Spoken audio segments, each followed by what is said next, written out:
Welcome to the DTC Insider Podcast, where online business owners come to find actionable tips and tactics to grow their businesses.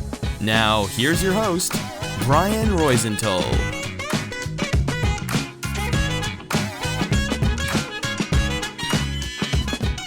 Hey, welcome to another episode. I'm Brian Roisenthal, your host, and today I'm excited to interview Tommy McCall. He's a co-founder of Major League Socks. As soon as they launched their socks, they were picked up by news outlets across Canada and the US. Most importantly, fans all over the world started wearing them with pride. Hey, Tommy, thanks for being on the show. Oh, I'm happy to be here. Yeah. So why don't you start by introducing yourself to the audience and telling them more about Major League Socks too. Sure. My name is Tommy McCall. I co-founded a company called Major League Socks, and I am based out of Toronto, Canada. Nice. We are a licensed sock company. We work with major league entities such as the NHLPA. We've worked with the MLBPA, Liverpool Football Club, NHL alumni, and we've got a couple more exciting ones to come in the future. Amazing. So before, talking about your company, I would love your take on the current scenario, what's going on in the DTC space. We are, almost in Q4, and I'm curious about your thoughts. Yeah, so do you mean as it relates to my business or just like an objective point of view? It could be first the latter, your objective point of view about what's going on, the context in the e-commerce space, and then of course we can discuss about your company too. Yeah, well, I would like to think that a ton of brands are moving online. So there's a lot more people competing for advertising space for e-com. So it just forces people to come up with good content and have a savvy system in place. Yeah, I totally agree. I think that based on the conversations we have had here on the show, and for the loyal listeners that we have or watchers, if you're watching on YouTube as well, um, we get more or less the same answers. Costs are going up, and Facebook in the latest report, I think it was Q2 report, reported that costs went up, and that profitability is key, for most brands because I don't know if many of them neglected profitability, but they were mostly or mainly focused on top line revenue because of the, let's say golden era or the good old days back in 2020, 2021. And then as as the years went by, 2022, 2023, and even more these days, 2024, it's definitely tougher. And the bottom line is way more important than it was before. Yeah. So in terms of growing the business, what are your growth levers? So Major League Socks, we are a company of two. So it's just myself and my co-founder, Jake. So, having limited resources, limited financing, I think our target has always been kind of quality over quantity. Quantity in inventory, quantity in paid advertising budgets. So we've just focused on product development first and foremost, putting the best possible product out there and telling a good story.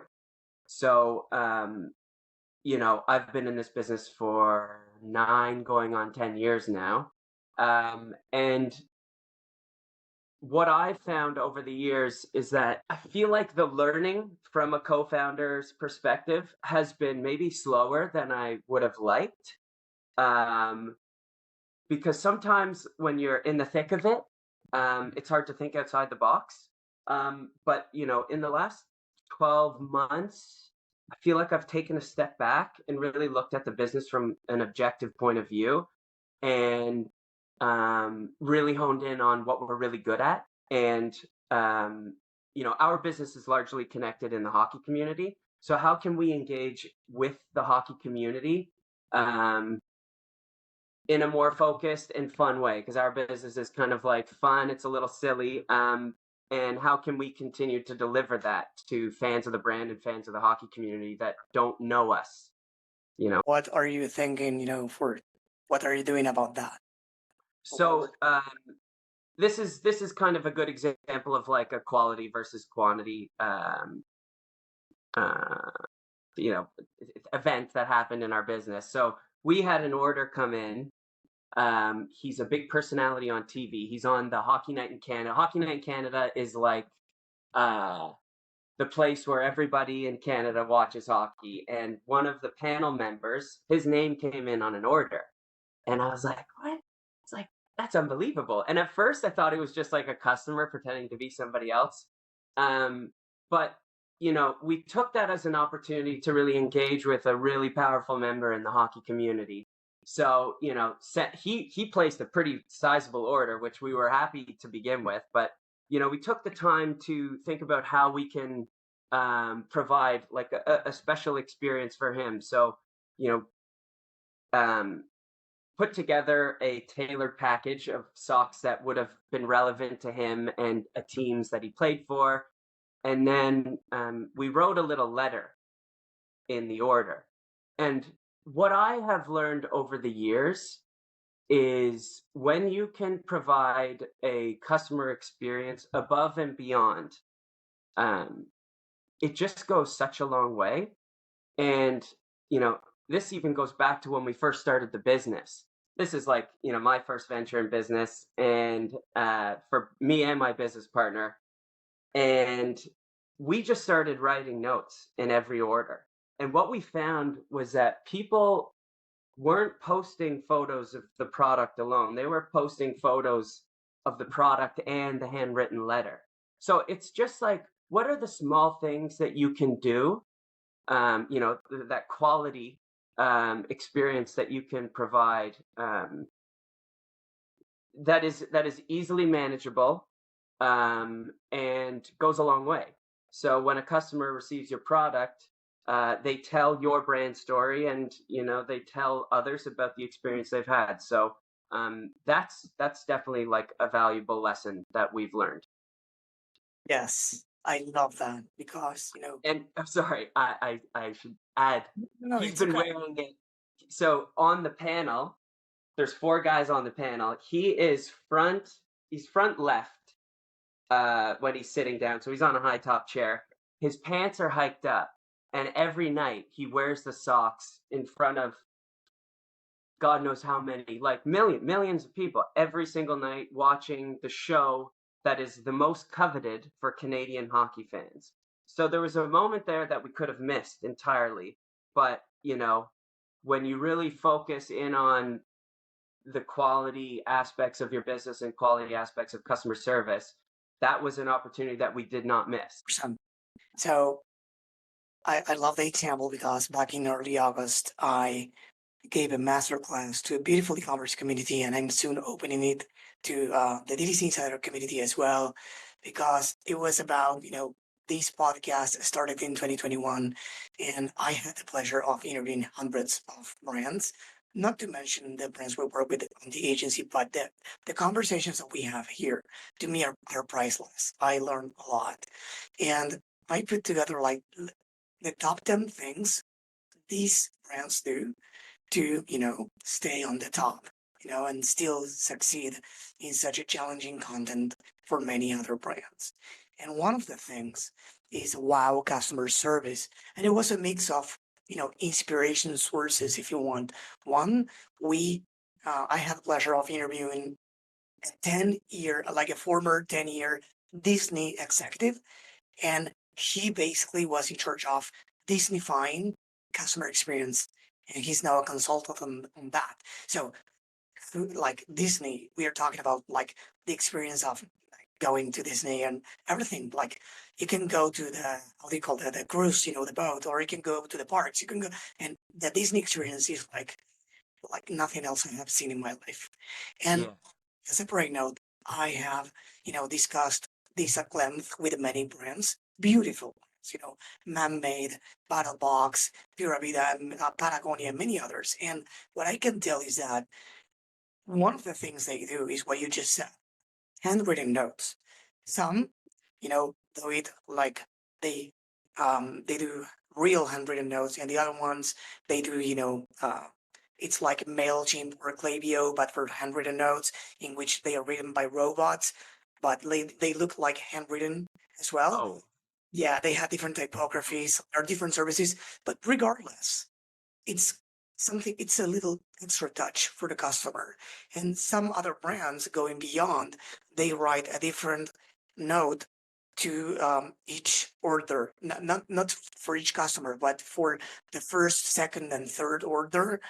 yeah, They do the thank you or thank you for coming back. I'm just yeah, making it up, right? But you get the so, and some others, they go even further. It's like they call the customers, yeah, uh, they record themselves, for ads, calling them, like calling customers, holding the phone like this. So it's not a video call or whatever. It's not a FaceTime or anything like that. It's calling the customer on speaker with their permission, of course. And they have a lot of like fun or funny conversations, and they use those conversations for ads. And I can keep going. Yeah, I can keep going forever. Some they have like a budget for the customer service or the customer experience department. They must spend every single month just for gifting or for solving issues, no questions asked. So it's like if you want to go above and beyond, I don't think it's expensive. yeah. It I think doesn't have it's to be about expensive. caring. I think it's more about caring. Real quick before we continue with the episode, let me tell you something. If you own or work for a DTC brand and you're not hitting your revenue and profitability goals, you're not alone. Things are getting harder, and what used to work doesn't anymore. That's why it's important to find a business oriented partner that's focused on improving the levers that will change the game for your business. And believe me, it is possible. At BSR Digital, to give you an example, we have recently helped our clients generate between, listen well, 80 and 700K in extra monthly revenue. If you'd like to explore how we could do the same for you and your business, head on over to bsrdigital.com and book a call with us. Yeah, for sure. I totally agree. It goes so much farther than you would ever imagine. Yeah. And when people ask, how do brands scale these days? How do they scale the revenue? It's like not everything is related to customer acquisition efforts like directly. Customer experience is one way of Yeah, scaling. Product release, we're having a great product in the first place. So there are many ways to scale without scaling. Of course, we have many others that involve, some other strategies. But in this case, this is a way of scaling up because guess what? You sent these beautiful notes and you said it yourself. They are not only grateful, they post it yeah, online.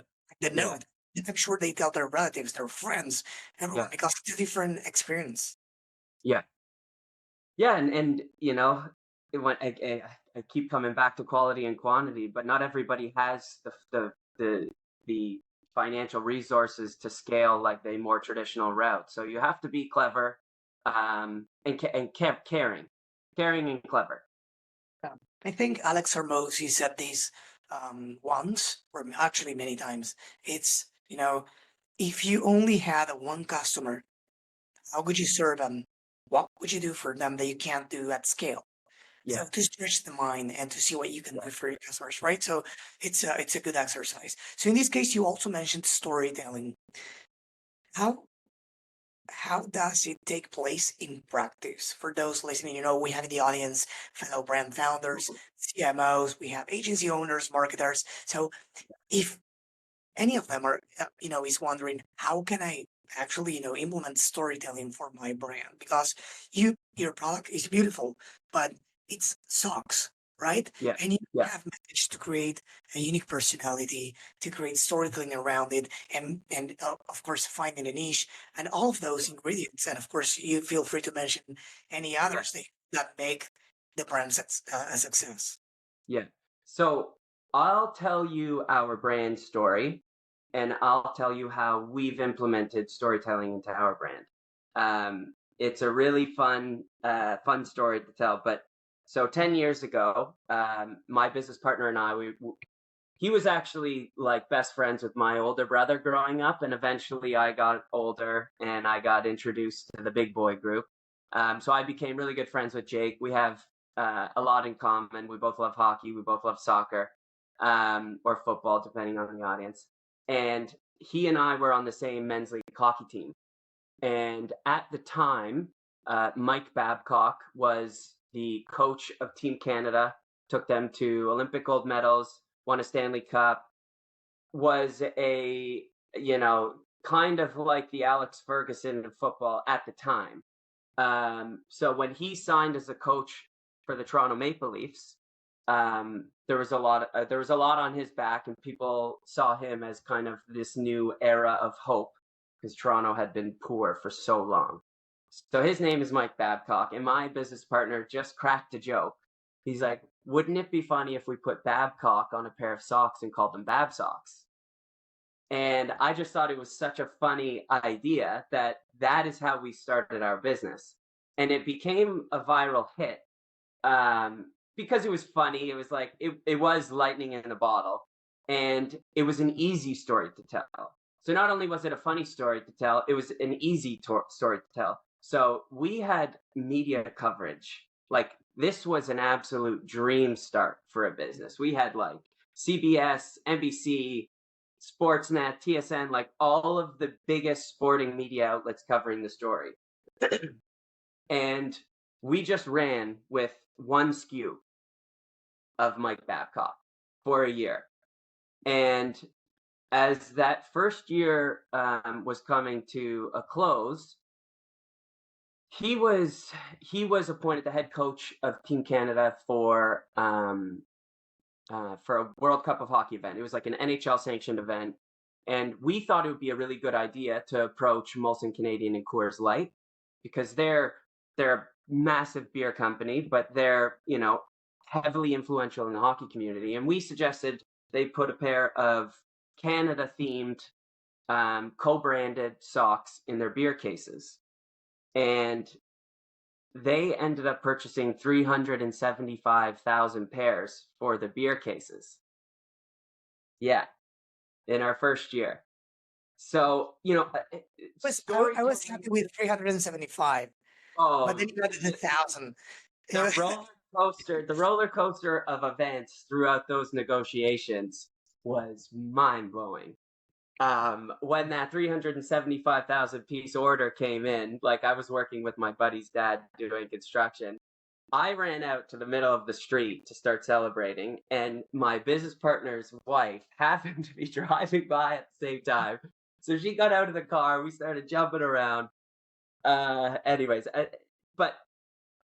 So storytelling can be storytelling is so valuable. Simple storytelling is incredibly valuable. And sometimes you can let other people tell your story for you through partnerships. Molson Canadian Coors Light was a perfect example of leveraging a huge network to tell your story for you. And we happened to get paid for it too, which was nice. And then, we had other partners throughout our time. So Mike Babcock was a big advocate for mental health. So we partnered up with Movember, which is a men's mental health organization.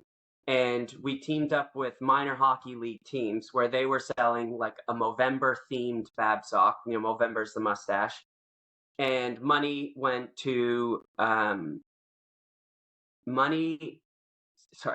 the sock sold went to Movember to help build a youth mental health program that is still educated today in the league. It's the GTHL, which is the biggest minor hockey league in Canada, if not the world. Teams were raising money for themselves. So, we thought that we could become like the Girl Guide cookies of minor hockey. So, that was another opportunity for our brand to be storytelling. And telling a very compelling story too.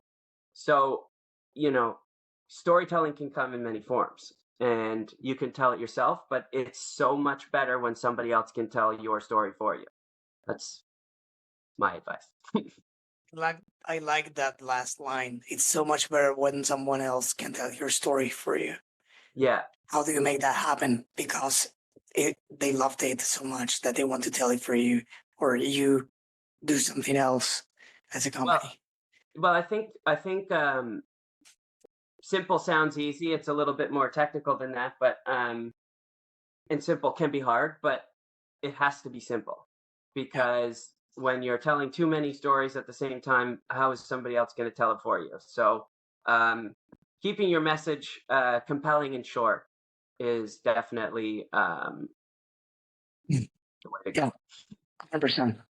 Wow, that's a hell of a story. And yeah, I was again happy with the 375. But yeah, it Yeah, was yeah, yeah. amazing, amazing. It must have been crazy. So now talking about, I love all of that, by the way, and I'm sure the audience does too. Talking about, the other levers to acquire and retain customers. What do you do besides, of course, you've been mentioning, so you mentioned so far brand partnerships, Yeah. licensing with this beer company, and I'm sure with some other organizations too. So Yeah. what else do you do? Do you do, paid ads, or do you do SEO? What else do you do? Organic, maybe. We've certainly benefited the most from organic. Um, we our product is super giftable. So Q4 is kind of like we prepare for most of the year just for Q4. Socks are just like an easy holiday gift, and so paid ads in Q4, um, email marketing. We just signed up with an SMS marketing team uh, called Attentive. I don't know if I'm allowed to say other brands, but Attentive is something that we've started to use. Um, so we'll see. I mean, scaling the business has been extremely hard. I'll be honest. Like we came out of the gates so hot that um, we thought when we had, Bab Socks as a brand, um, and then we got introduced into the licensing world. So basically, here I've got a product here, but this is our packaging. So Nick Suzuki, captain of the Montreal Canadiens. Um, so we went from a company that was representing one man to a league-wide license, which allowed us to feature NHL alumni on a pair of socks. Um, so I can't even remember the question now. I'm so sorry. I've lost my That's train of good. What, thought. what were you leveraging for growing? You mentioned the paid Oh, ads as a big yeah, lever. ads, you know, additional products for different markets. So just making sure that products are relevant to the markets that you're advertising in. And it's So and all of the traditional means, like Instagram, Facebook, SEO. Um, we are on Amazon, so we advertise in all of the platforms that we sell. which one is performing like great for you? What's the number one platform that's currently? I would say our Shopify website, MajorLeagueSocks.com. And Yeah, what's the and then, main? Instagram and Facebook. Yeah, yeah, I get that That's too. I mean, to be completely honest, uh, we haven't done anything on TikTok. So that's definitely an avenue that we'd like to explore.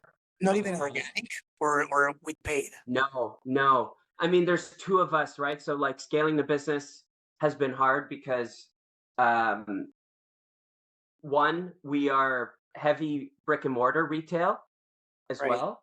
So, when there's two of us, it's hard to do everything all at once. So, like, when I look at our business, there are three pillars of our business. So, you've got the e-com, you've got brick and mortar retail, and then you've got social media. And it's just been really hard for us to have all three of those running and gunning at once. So we've had to pick and choose where we're going to focus our attention. So, we're at a level now where we're ready to hire on the social media side because our brand is so perfect for ecom. The product is a ton of fun. Um, yeah, Yeah, I that's think it. it's you should be on TikTok, man. I mean, I know I it's know. easy to say, but yeah, it's I and know. I would love to be a part of it, but because I think I've obviously got the best understanding of like the brand voice, and but it takes someone who's really good at it, and it takes a lot of courage to put your face out there. So I haven't quite found that courage to put my face to the brand yet, but hopefully one Who, day. who is doing that on the other channels? Let's say Instagram. Who is putting their Uh, face? we've there's I mean, I have put my face out there a little bit, but the social media sadly has largely been neglected, which, for someone who's looking at our company, who knows anything about ecom, would be shaking their head like mad. But, at the end of the day, there's a lot of hats. Yeah, There's a I lot of know. hats.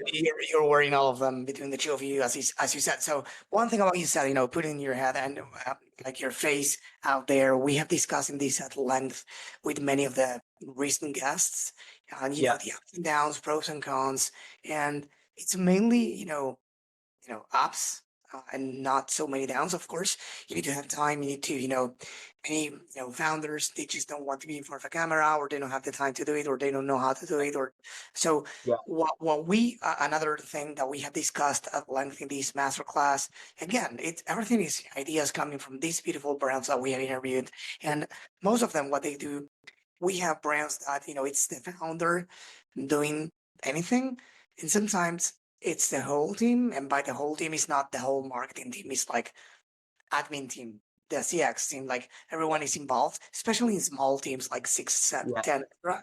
And then we have on another, on the other front, we have those who just don't want to do it, but they hire a full-time yeah, creator. Of course, it's a relationship that evolves over time. It's not that you hire someone as a full-time creator overnight. It evolves. Many brands yeah, in this case, I think for you could be amazing in case you haven't done it. At least proactively, your cash paying customers. You like not using is not doesn't sound right, but trying to encourage your cash paying customers to be, since they love so much the brand, to be a part of the brand, yeah, so all of those, like founders, the team, the full-time creator and their customers, or a mix of them, why not, is one of the factors that make these brands we discuss successful, not only successful, but at least successful online, right? yeah. It allows them to let's say get away with getting an online strategy without while delegating in case you don't want to do it yourself or can't do it yourself. Yeah. Yeah. Have you ever tried to have your customers as not the face of the brand, but getting out there on ads, organic, etc. Like not only testimonials, but I don't know, whatever. To be honest, we haven't. And I think that's a really, really good idea. I think that's a great idea. Yeah. Just to because they're engaging in a product that they already like, and Yeah. for them to be a part of your journey. I think a lot of our customers have been fans of the brand because they want to be a part of the journey. So yeah, I'm gonna take that advice and I'm gonna run with that one because that's great. That's great advice. Appreciate that. No, I mean, it was given to me, and now I'm giving it to you and to everyone who's listening. So I'm thinking like, as I think about this, content creation thing, I'm thinking without intention of so many funny situations. Probably they are all bad, but for to me they are funny, like tell me you're funny without saying that you're funny, and you're in the office sitting in a suit, and then how do you, I don't know how to say this in English, but you do like this with your band, you put it up, Yeah. let's say they can see your socks, like people, I don't know, I'm just Yeah, it's our product is a form of expression.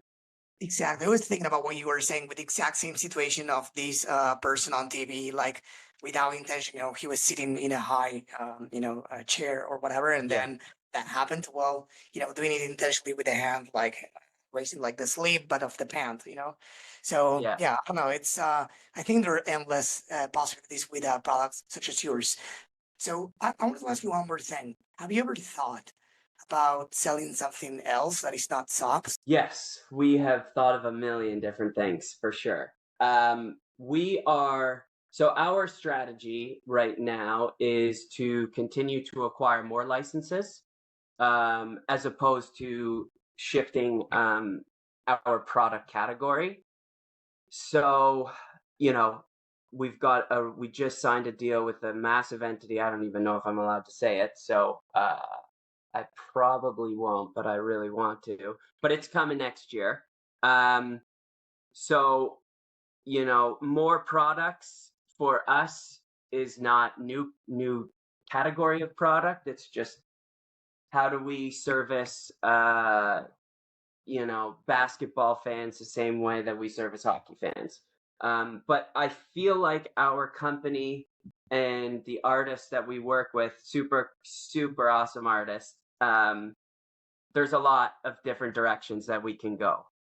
So, I didn't get that right. Are you looking to expanding into other sports, or is not? Yeah, we're looking to expand into more sports as opposed to expanding within the hockey community with a different category of product. So, And that's why, to see if you inspire or give some ideas to those in the same situation. Like, why would you prefer to grow outside your niche than offer more products to your current one?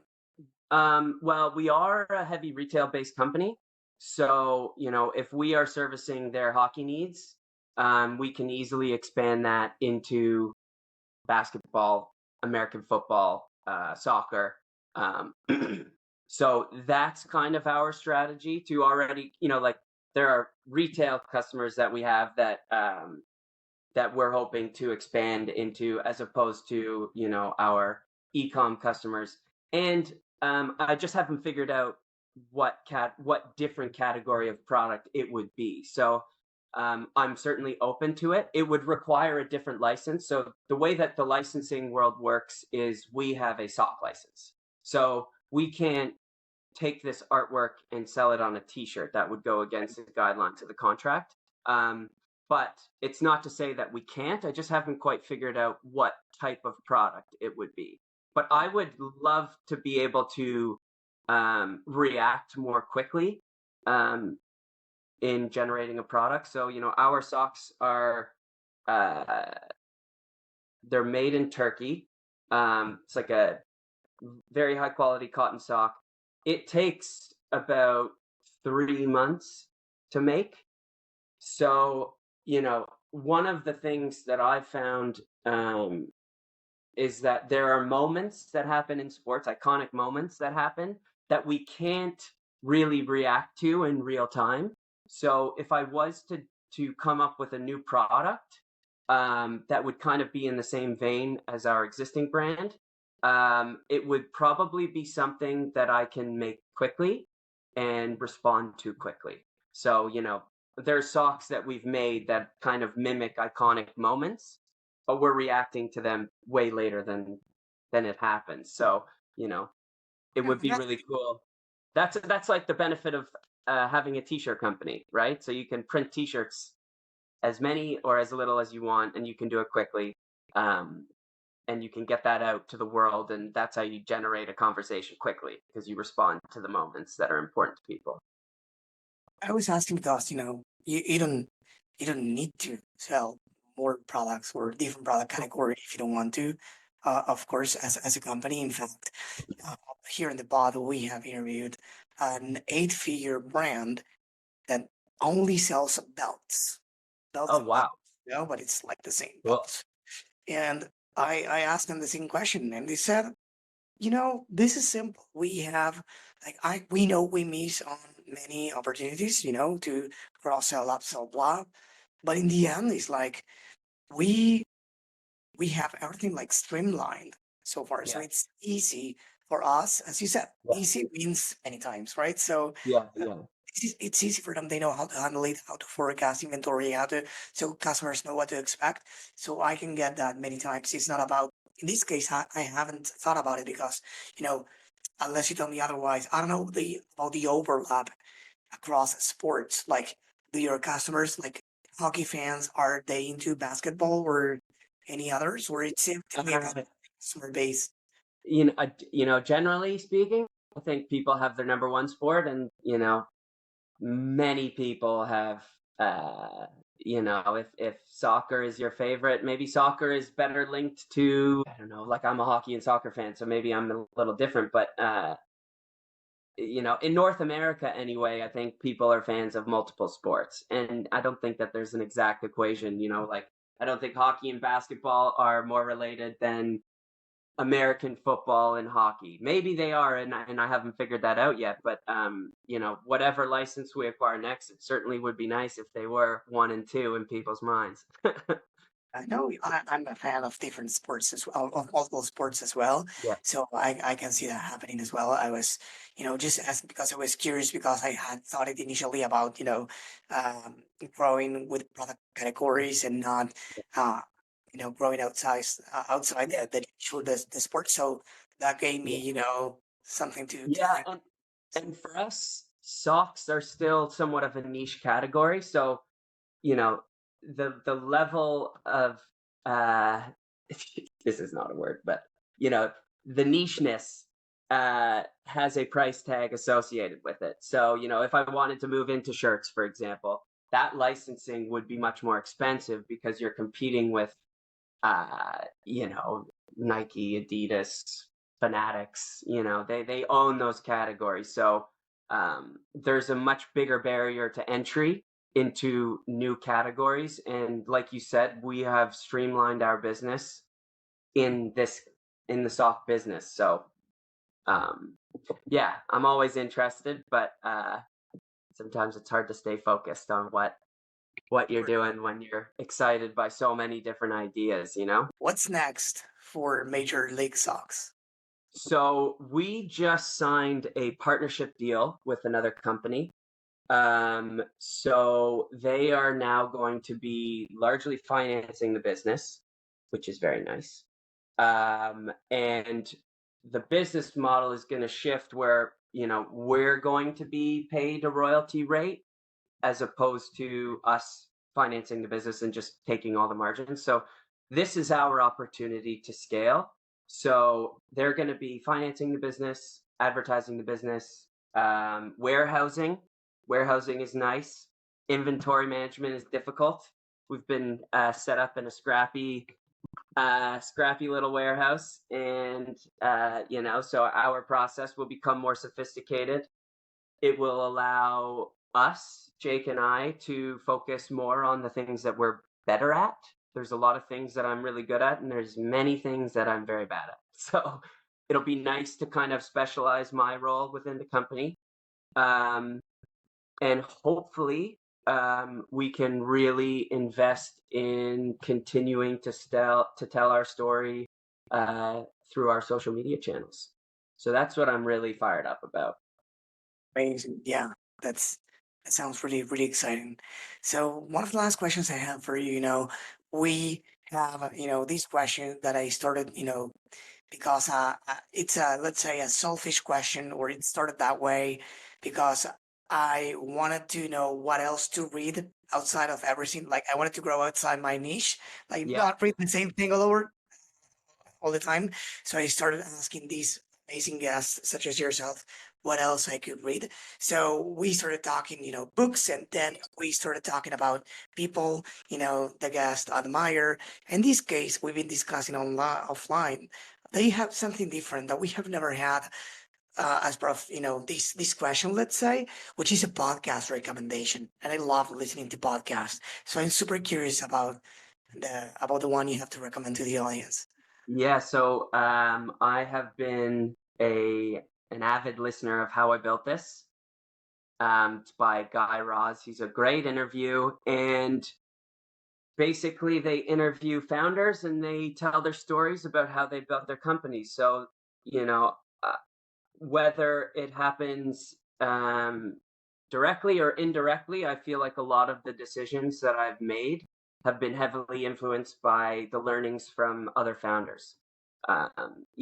Especially on like the storytelling side, because you're interviewing companies that are way bigger than mine, but everybody started somewhere. So there's lots of tips and tricks on how to run a lean business, and you're learning from the best of them. So that's definitely my best recommended podcast. There's so many good podcasts out there. There's so many amazing books that I could add to this list, but I just think that's the best one for me. I just love going for a walk in the morning, or if I'm driving and I just plug into How I Built This, and amazing stories, and a really good interviewer too. He's a great interview, so heavily recommended. Right. Amazing. So where can people go to learn more about you and your company? So we are Major League Socks. MajorLeagueSocks.com is our website. Major League Socks on Instagram. ML Socks, Major League Socks on Twitter. And hopefully we'll be on TikTok. And you can find me on LinkedIn at Thomas McCole, THOMAS, and McCole, MCCOLE. And, if you want to email me, it's Tommy@MajorLeagueSocks.com. And, hopefully I can help if you have any questions. And if you want to follow the brand, you're more than welcome. That's amazing. So for everyone listening to this or watching, you can go ahead and as always, you can check the DTCinsider.com, click on the episode, unless of course you are already there, and you can check all the show notes, including everything we discussed, as well as the podcast and the social handles, and of course the website. Tommy, it was amazing having you here on the show. You delivered so much value. Thank you for being here. Thank you so much, Brian. I really enjoyed it. This episode was brought to you by BSR Digital.